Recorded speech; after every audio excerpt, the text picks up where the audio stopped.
देखो Biot Savart law क्या है, इससे पहले हमने क्या पढ़ाया, आपको कंसेप्ट ऑफ मैग्नेटिक फील्ड पढ़ाया, नहीं चुंबकीय क्षेत्र की संकल्पना पढ़ा दी। फिर आपको पढ़ाया मैंने बायो सावर्ट लॉ। अच्छा, चुंबकीय बल रेखाओं के गुण भी बताए थे कि उत्तरी ध्रुव से निकलती है, दक्षिण ध्रुव में प्रवेश करती है।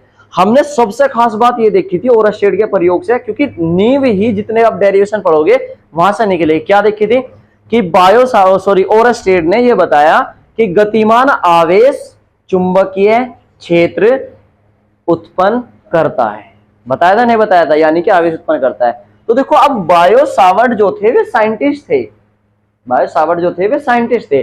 उन्होंने अपना नियम दिया, और नियम क्या दिया कि जो चुंबकीय क्षेत्र है उन्होंने ये कहा कि मान लो एक तार है, वायर है कि, ठीक है, इसमें करंट फ्लो हो रही है आई। कितनी करंट फ्लो हो रही है? आई। अब ये काफी बड़ा तार है, काफी बड़ा तार होगा, ठीक है, इसकी लेंथ मान लो L है, तो हमने छोटी सी लेंथ ले ली इसकी। कितनी लेंथ ले ली? छोटी लेंथ, यानी कि अल्पांश, और यहां से और यहां तक पुट कर ली कि मान लो यहां से और यहां तक, और ये है हमारी डेल्टा L। तो किसी तार के अल्पांश या किसी वायर के अल्पांश डेल्टा L के कारण R दूरी पर हमें चुंबकीय क्षेत्र बताना। पहले बात समझेंगे, जब इसमें करंट फ्लो हो रही है तो इसके चारों तरफा क्या होगा? चुंबकीय क्षेत्र होगा नहीं होगा? जैसे विद्युत क्षेत्र, ऐसे इसके चारों तरफा क्या होगा? चुंबकीय क्षेत्र होगा। तो इससे R दूरी पर कोई पॉइंट रखा हुआ है P, ये R डिस्टेंस है और ये एंगल बना हुआ थीटा, सही है। इस P पॉइंट पर चुंबकीय क्षेत्र की तीव्रता बतानी है। चुंबकीय क्षेत्र की तीव्रता क्या करनी है? बतानी है, ठीक है। करते हैं, सुनो। एक तार है जी, इसका छोटा सा एरिया ले लिया, यानी कि लेंथ ले ली डेल्टा L, उससे R दूरी पर कोई पॉइंट P है, इस पर चुंबकीय क्षेत्र निकालना है।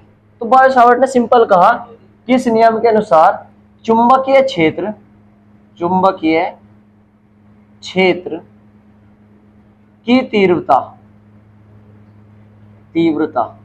निम्न बातों पर निर्भर करती है। निम्न बातों पर, फैक्ट, बातों को बोलते हैं फैक्ट या तथ्य, निम्न बातों पर निर्भर करती है। देखो क्या क्या फैक्ट कहे। पहला, थ्योरी आपको खुद लिखनी कि जो डेल्टा बी है चुंबकीय क्षेत्र की तीव्रता को डिपेंड करते हैं बी से। हमने यहां लगाया परिवर्तन, डेल्टा बी परिवर्तन हो सकता है, क्योंकि हमने डेल्टा एल ले रहे तो छोटा सा चुंबकीय क्षेत्र ही आएगा, अगर एल होता तो बी लगता। तो जो डेल्टा बी है वो समानुपाती होता है डेल्टा आई के। समझेंगे बात बेटे? जितनी आप करंट ज्यादा करोगे उतनी ज्यादा चुंबकीय क्षेत्र होगा। क्यों? क्योंकि चुंबकीय क्षेत्र किस कारण आया? धारा के कारण आया। तो धारा जितनी ज्यादा आप करोगे उतनी ज्यादा चुंबकीय क्षेत्र होगा। थ्योरी क्या लिखोगे आप इसकी? क्या कि चुंबकीय क्षेत्र धारा के अनुक्रमानुपाती या समानुपाती होता है। अनुक्रमानुपाती और समानुपाती एक ही बात होती है, ठीक है।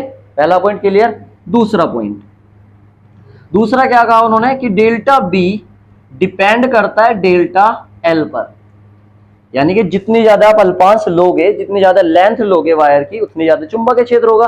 भाई आपने इतना सा अल्पांश लिया तो इतने के चारों ओर चुंबकीय क्षेत्र ले रहे हैं आप लेंथ और बढ़ाओगे तो और ज्यादा चुंबकीय क्षेत्र होगा। इट मींस डेल्टा बी समानुपाती है डेल्टा एल के, यानी कि चुंबकीय क्षेत्र लंबाई के या अल्पांश डेल्टा एल के समानुपाती होता है।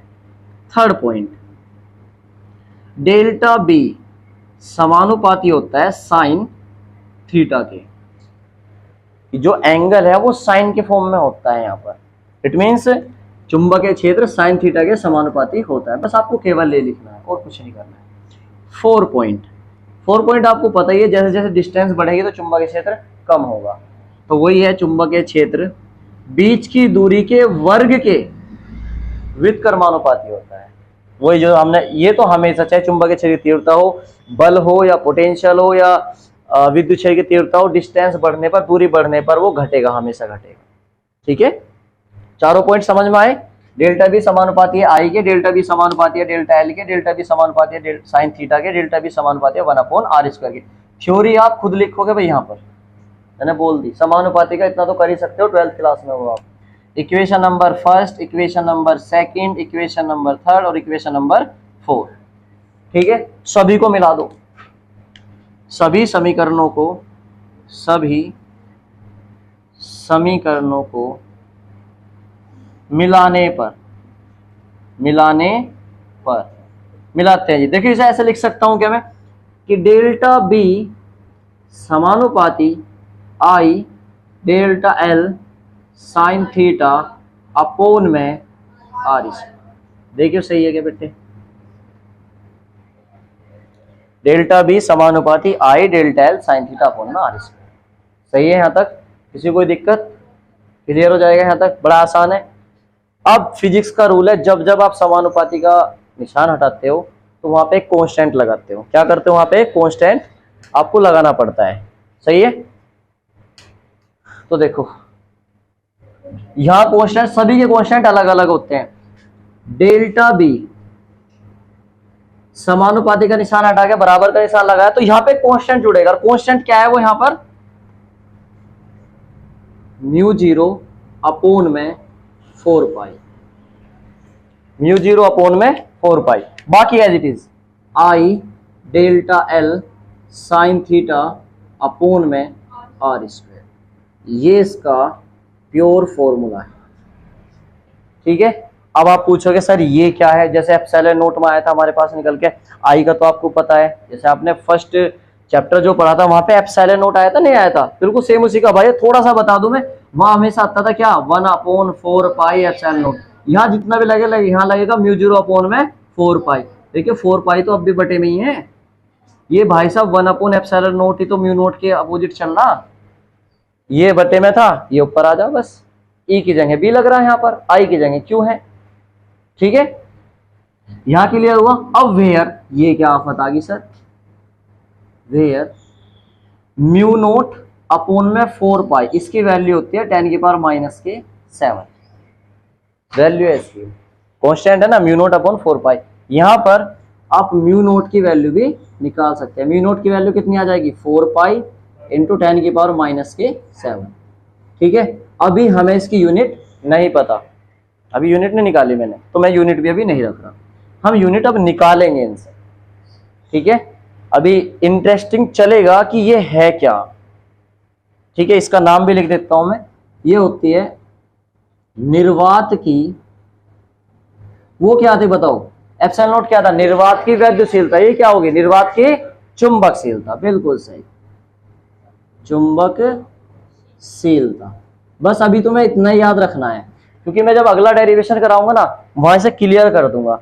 और एक खास बात तुमने ध्यान नहीं दी सर, जब फर्स्ट बुक पढ़ा रहे थे, मतलब फर्स्ट चैप्टर आप पढ़ा रहे थे, उस टाइम आपने सबसे पहले विद्युत क्षेत्र की तीव्रता की परिभाषा दे दी थी। अब यहाँ चुंबकीय क्षेत्र की तीव्रता भी आ गया, आपने ना तो परिभाषा दी, ना कोई मात्रक बताया, तो बताया कोई मैंने इसका मात्रक, ना भी मैं सूत्र बताया, कुछ नहीं बताया ना। अभी क्यों नहीं बताया, देखो B = mu naught upon 4 pi I delta sine theta upon r square. मैं म्यू नोट का मुझे मात्रक भी, मैं सूत्र भी कुछ नहीं पता, आई का पता, एल का पता, साइन थीटा कुछ होता नहीं, आर का ही पता, इसका कुछ नहीं होता, तो इसका भी मुझे कुछ नहीं पता, तो मैंने अभी आपको कुछ भी नहीं कराया। ठीक है, रीजन है अगला डेरिवेशन जो है मोस्ट इंपोर्टेंट है, छोटा सा ही है, उसके अकॉर्डिंग सब कुछ निकल के आ जाएगा।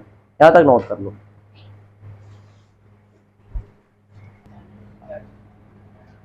ठीक है, मेरी मान के थोड़ी देर के लिए इस पे इंपोर्टेंट लगा लियो। हाँ, निर्वात की वैद्यशीलता एप्सिलॉन नोट तथा निर्वात की चुंबकशीलता यानी कि म्यू नोट में संबंध। देखो जो संबंध होते हैं ना, रिलेशन, तो बहुत ज्यादा इंपोर्टेंट हो, चाहे किसी का भी संबंध हो इनका। अब निर्वात की वैद्यशीलता, निर्वात की चुंबकशीलता में संबंध बताना, तो देखो प्रूफ करेंगे हम इसको। वी नो दैट, हम जानते हैं कि, वी नो दैट, क्या जानते हो, निर्वात की वैद्यशीलता यानी कि निर्वात की विद्युतशीलता या वैद्युतशीलता, वो क्या होती है जी, एप्सिलॉन नोट। जानते हो वो क्या होती है, एप्सिलॉन नोट। और इसका मतलब भी आपको पता कि 1/4 pi epsilon naught equal to होता है 9 × 10⁹ इक्वेशन नंबर फर्स्ट। यही जानना है जी बस, हम वो तो कुछ जानते नहीं। एंड आल्सो, तथा म्यू नोट अपोन में 4 पाई को भी जानते हो, कितनी वैल्यू थी इसकी, 10⁻⁷ और म्यू नोट इक्वल टू क्या बन जाएगा, 4 पाई को धरे जाएंगे, 4 pi into 10⁻⁷ equation number second. ये फर्स्ट, ये सेकेंड, यहां तक क्लियर है। अब समीकरण नंबर 2 को समीकरण नंबर फर्स्ट से डिवाइड कर दीजिए। 2 को फर्स्ट से डिवाइड करना आपको, 2 को इधर इधर के डिवाइड होंगे, उधर उधर के डिवाइड होंगे। देखो 2 ये रही, तो म्यू नोट और 4 पाई इंटू 10⁻⁷। देखिए सही है क्या बेटे, यहां तक सही है।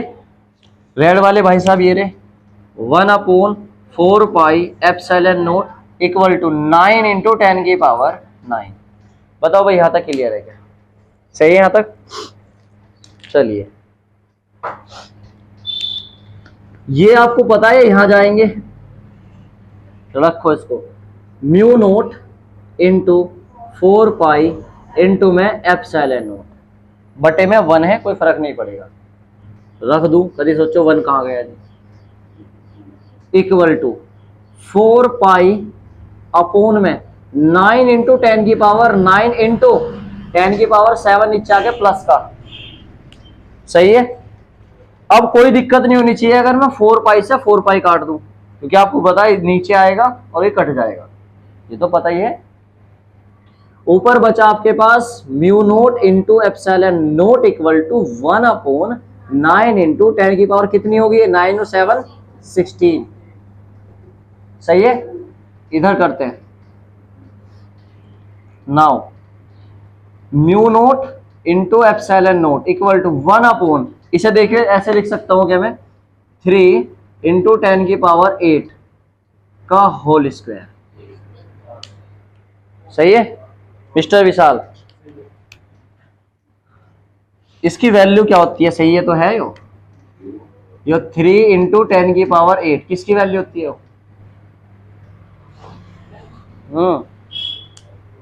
3 इंटू 10⁸ किसकी वैल्यू होती है, क्या बात है, प्रकाश की चाल, प्रकाश की चाल, और प्रकाश की चाल को किससे प्रेजेंट करते हैं, सी से। इट मींस ये होगी सी की वैल्यू 3 इंटू 10⁸ मीटर पर सेकंड।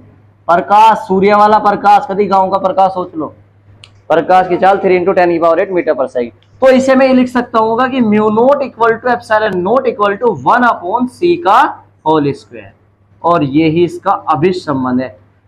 अभी तक इस फिजिक्स में एक ऐसा रिलेशन आया जो सभी के सब कांस्टेंट है, चाहे देख लो आप, म्यू नोट वो कांस्टेंट, एप्सिलॉन नोट वो कांस्टेंट, सी प्रकाश चाल फिक्स है कांस्टेंट। ऐसा संबंध आज लो ना आया ना आने का, ठीक है। और एक चीज ध्यान रखियो, इस पर तुम्हें पेपर में जरूर कुछ ना कुछ मिलेगा, चाहे यूनिट मिलो डायमेंशन मिलो, क्योंकि जो संबंध होते हैं बहुत ज्यादा इंपॉर्टेंट होता है। इसे और रूप में लिख सकते हैं क्या, या सी को इधर ले जाओ तो सी स्क्वायर इक्वल टू 1/म्यू नोट इंटू एप्सिलॉन नोट, ये बन जाएगा, या सी इक्वल टू बन जाएगा 1/म्यू नोट इंटू एप्सिलॉन नोट, और सारे का क्या हो जाएगा रूट, और 1 पर बाहर आ जाएगा, तो ये ऐसे भी लिखा जा सकता है, ठीक है। इसको आप इधर ले जाइए, ये इधर आ जाएगा, तो स्क्वायर हटा के रूट लगा दिया, सारे पे लगेगा ना तो 1 तो बाहर आ जाएगा, इस पे लगा तो ये बन गया। तो ये भी प्रूफ है, ये भी प्रूफ है, ठीक है, ये भी प्रूफ और ये भी प्रूफ हो गया। बड़ा इजी लगा होगा ये तो। अब यहीं से ही काम आएगा हमारे, क्यों नहीं मैंने इनकी वैल्यू निकल ली थी। देखो अब मैं इधर इसकी वैल्यू बता देता हूं सब कुछ।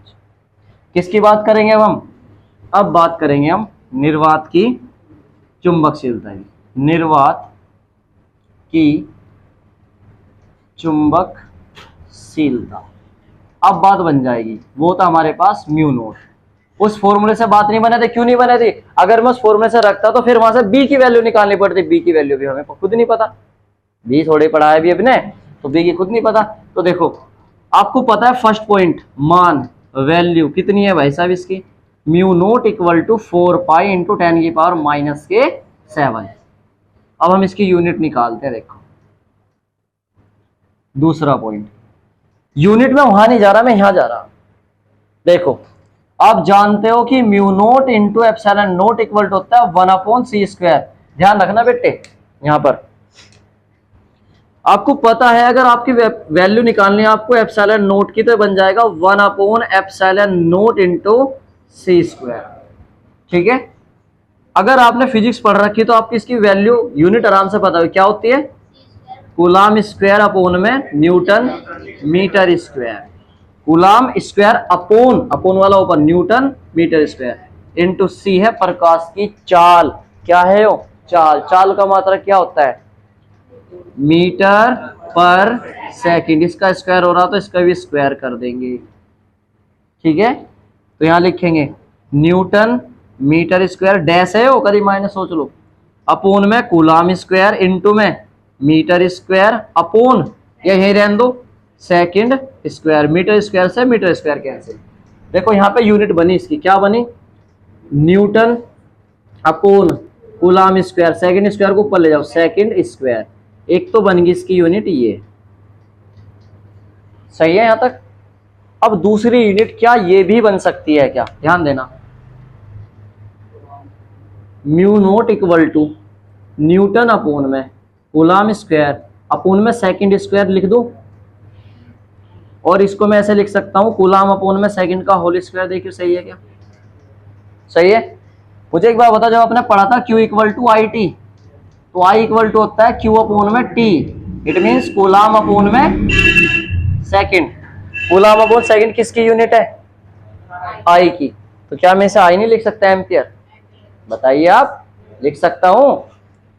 तो mu naught equal to newton upon में एम्पियर स्क्वायर। सही है, यहां इसकी यूनिट ये भी आ गई। अगर अब किसी बच्चे का दिमाग चल रहा हो तो एक फॉर्मूला बन सकता है यहाँ पे, और बड़ा इजी फॉर्मूला बनेगा जो शायद अभी तक तुमने नहीं बनाया हो, ना ही मैंने तुम्हें बताया होगा।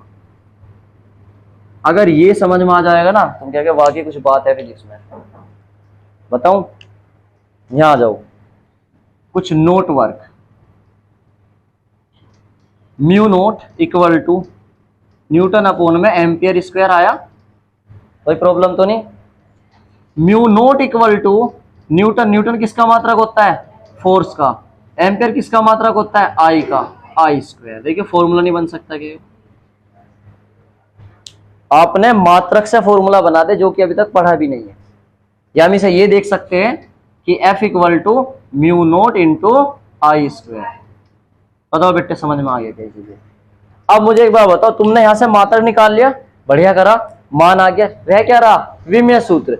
विमीय सूत्र के दो तरीके, आप या तो यहां जाओ, सुनना, आप या तो यहां जाओ कि म्यू नोट इक्वल टू 1/एप्सिलॉन naught into C square. Epsilon naught की वैल्यू निकाल लो पहले, तो कहां से, कूलाम वाले फॉर्मूले से, F equal to 1/4 epsilon naught Q1 Q2 upon R square. वहां से एप्सिलॉन नोट की डायमेंशन निकाल लो, यानी कि विमा निकाल लो। फिर C की LT-1 रखो, उसका स्क्वायर करो, तब करो। ठीक है, अदरवाइज इससे जाना यार बड़ा आसान जाएगा इससे। देखिए डायमेंशन इसकी, यानी कि विमीय सूत्र, ये तो बिना पेन हटाए भी कर दोगे। F का क्या होता है MLT-2, A की क्या होती है A2, A ऊपर ले जाओ MLT-2 A-2, तो क्या बन जाएगी प्रिंस, समझ नहीं आया क्या। F का क्या होता है MLT-2, I का क्या होता है A2, इसे ऊपर ले जाइए, क्या बनेगा MLT-2 A-2, और ये आपको कोई नहीं बताएगा, कहीं भी पढ़ लेना चाहिए, ये फॉर्मूला कोई नहीं बताएगा। ये शॉर्ट ट्रिक है तुम्हारी, ये शॉर्ट ट्रिक है, ना तुम्हारी बुक में ना कहीं, बस यहां से बनाया हुआ ऐसे ही। ठीक है, सुबह ही दूसरे बेंच को पढ़ाया था, वहां पढ़ाते पढ़ाते ऐसे दिमाग लगाया तो बन गया, अब तुम्हें बता दिया। ठीक है, तो मैं ये कहना चाह रहा, फिजिक्स का विस्तार अनंत है, फॉर्मूले बना सकते हो। अब तुम ये सोचोगे सर ऐसे तो फिर इसका भी बना सके थे हम, ऐसे सर हम और फॉर्मूले उनके बना सकते, बिल्कुल बना सकते हो यार, बिल्कुल बना सकते हो। ठीक है, और यहाँ F, यो F वही है न्यूटन वाला ही, कभी सोचो बदल गया होगा, नहीं, I भी वही है। मैं तुम्हें कहा था जो यहाँ पे रहेंगे वे रहेंगे। अच्छा एक चीज और, सर आप सही बोल रहे नहीं बोल रहे, हमें क्या पता, क्या पता ऐसा ना बनता हो। तो इसके लिए प्रूफ बताऊं क्या करोगे, डायमेंशन मैंने ये निकाल के दी ना, आप इस वाले तरीके से डायमेंशन निकालना, 100 क्या, जितनी परसेंटेज लगाओगे बिल्कुल यही आएगी। और आ गई तो मान जियो मैंने सही बताया, नहीं आई तो तुम गलत हो, फिर सही है वो। कभी तुम गलती करके ला दो, नहीं सही है वो, सही आएगी बराबर। कभी क्या होगी, कैलकुलेशन गलत है ना सर तुम गलत हो, नहीं सही आएगी। ठीक है, करो इसे नोट यहाँ तक।